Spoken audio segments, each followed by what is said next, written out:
Alright, sorry about that. Took me a second to get it started, but let's go ahead and start. So today's lesson is going to be over figurative language, okay? Figurative language is language that makes an imaginative use of words and is not meant to be taken literally, all right? So we have to make some inferences and we have to make some educated guesses as to what the figurative language is trying to tell us as we read, okay?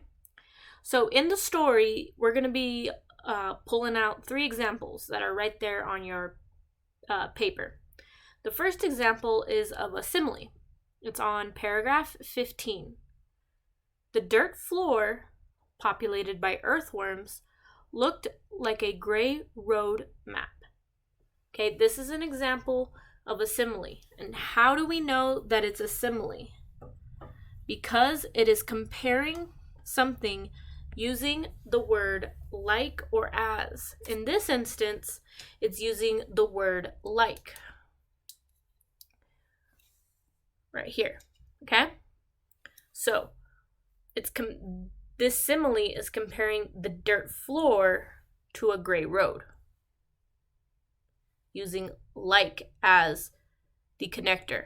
Therefore, it is a simile. Next, on paragraph 18, another simile. I was completely soaked in sweat, and my mouth felt as if I had been chewing on a handkerchief. All right, this is another simile because it is comparing 2 things using like or as. In this example, it's using as. What is it comparing? How the mouth felt as if it was chewing on a handkerchief. Again, it is a simile because it's using as in this instant to compare.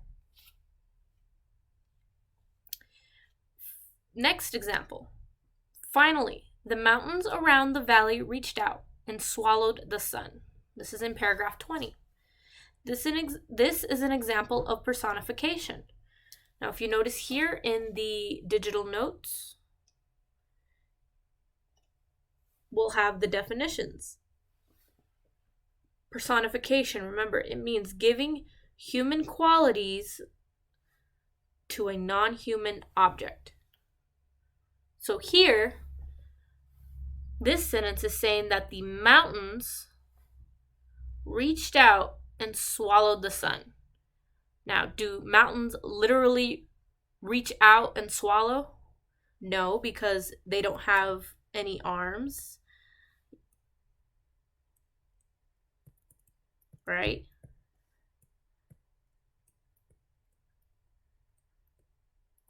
And they don't have a mouth. So therefore, this is a personification.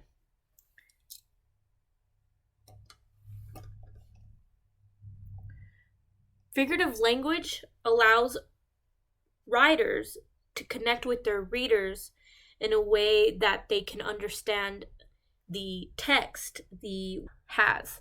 Okay, he may not have a stable home. He may not have a stable job. But out of the 2 things that are constant in his life are his family and his car. Now, another instance of pride would be Mama's olla, right? Even here, the same thing with the car. The olla, the pot, the galvanized pot, symbolizes Mama's pride. All right? It's just like Papa, but instead of the car, Mama has her pot. She may not have a stable home for her family. She may not have a stable job, but she does have her olla. Even though it has many dents and nicks in it, Mama is still proud of that pot.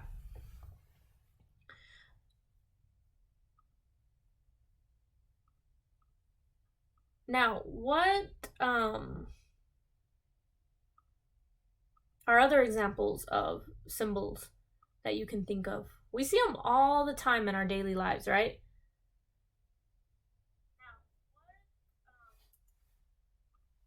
How about restaurants? How about the big McDonald's sign, right? That symbolizes something. That symbolizes a lot of things. It could symbolize. Here, let's write that down.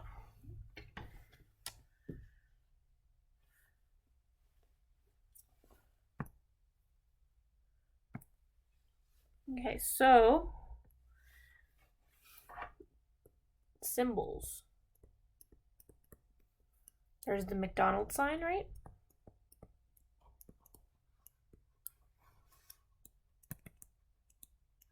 So that big M. Okay, that's as best as I'm gonna get it. So what does this symbol? What can this symbolize? It could symbolize capitalism for some people.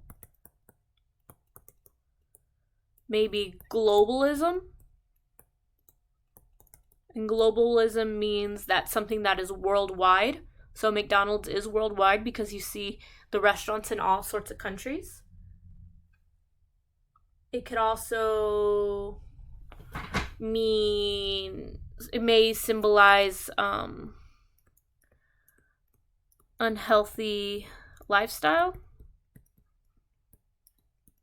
depending on who is trying to determine what the symbol is, right? What's another symbol? How about Crockett's symbol? We have a symbol, a colt.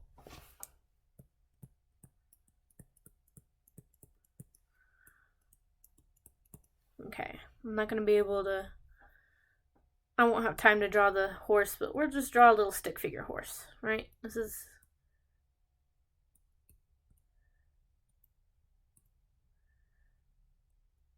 all right, this is my stick figure horse.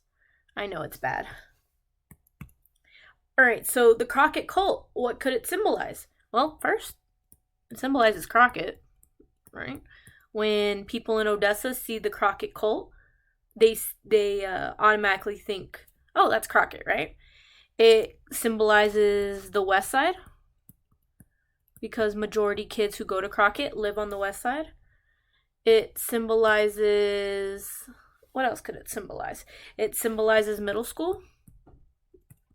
All right, so when they see that the Crockett colt, they automatically think Crockett. They don't think OHS because, OHS is the bigger horse, it's the Bronco, and we're the colt, we're the baby horse.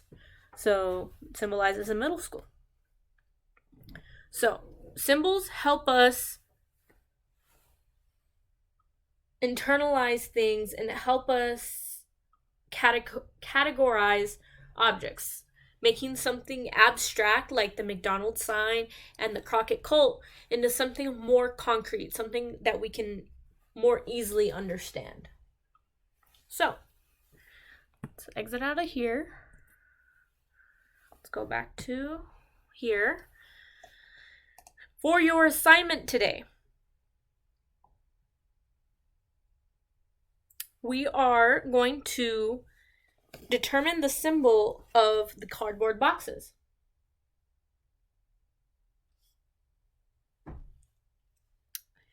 On your paper or in the Google document attached. So here, let me go to, okay, so whenever you go here, click on here and you're going to go to the assignment if you're doing the digital version. Okay. You're going to write here, where it says right here, your answer. Make sure it's about 3 to 5 sentences long. You're going to write a brief explanation of what the cardboard boxes symbolize. Use complete sentences and be specific. Remember, the cardboard boxes are appear in the story when they're moving. Okay, so that can help you. Hopefully that'll give you a big hint. All right, so that's it for today's lesson. If you guys need any more help, let me know. Now, before we sign off, what I'm going to do is I restructured our Google Classroom just to make it easier to navigate, and so that way you guys can understand. So whenever you go to Google Classroom, right here, there's going to be a banner. I'm going to update it. I'm not going to have a second session on Zoom, only if you need it. So if you guys need more help, even after, if you can't make it to the 2 p.m. session, but you still need more help, message me and we'll work something out so we can talk or meet or something, okay?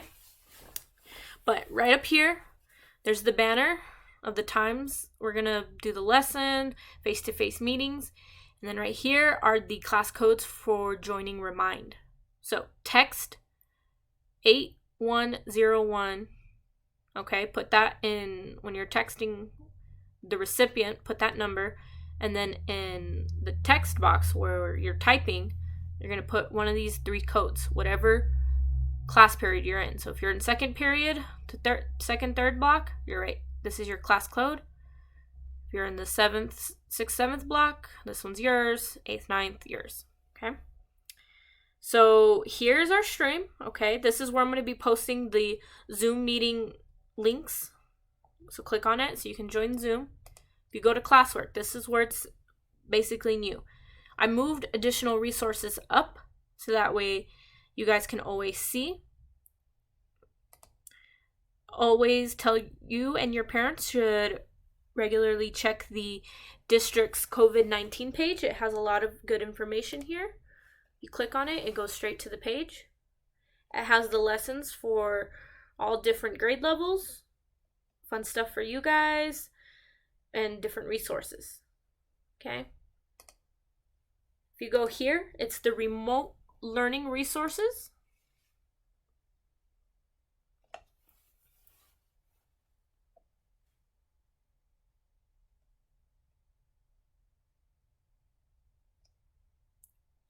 Okay, and you guys are going to click on For Parents.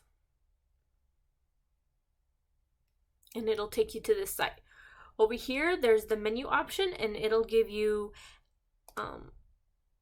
help, ideas, answer your questions. And if you guys should all be good. My class, all my classes, nobody should be resetting their password anymore. But message me if you need to, or come here to reset your student password if you can't log in anymore. But all of you should be good now. Here is student login information if you need help. Okay, help to class link. I want to be setting this up, but you guys are going to have to give me a second to navigate this. This will probably be ready. The class link will be ready for next week. Class link is where it's a one-stop shop to logging into everything. Remember how we would use Clever at school? Well, ClassLink is the same concept, all right? So I'm going to be setting that up for next week. Okay, so again, guides to Google Classroom. And here is the parent assignment log. Okay, now I'm going to have to put the wrong one up. But here, every log is due Monday. Okay? I'm going to get more information on how to submit that if you have it on paper or if you're doing it digitally. Now, this is important for you guys to fill out because the log is what's going to determine your attendance. Okay? For your attendance for as long as we're out. Okay, so we're going to, as teachers, as the school district, we have to turn in these logs to the state in order to prove that you're doing schoolwork. So this is very important for you guys to fill out with your parents, okay? Now, most important part, the lessons. Again, each week will have its own title right up here. I've condensed everything, so I will only have Monday, Tuesday, Wednesday, Thursday, Friday, the lessons, and this week's text normally, okay? If you click on one of the days, it'll have everything you need for that day's lesson, okay? It'll have the YouTube link for the lesson. It'll have the lesson slides. As you can see, they are titled. And it'll have the assignment. Now, this is the assignment, if you're doing digitally, what you're going to be working on and submitting. Okay? So when you click on it, view assignment. Okay, sorry guys, forgot, this is mine. So when you click on it, make sure you're editing this. Okay? If you're doing the digital version. Again, you can take a picture if you're doing paper and send that to me and submit it through here. It's going to be the same for every day. So if I have notes, the notes will be included there. Again, the YouTube link will all be here for every day, okay? Everything's just condensed. So if you have any questions, let me know. That's going to be it for today's lessons, short and sweet.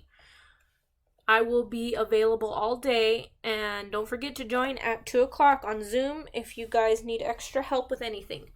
All right? I will see you guys later.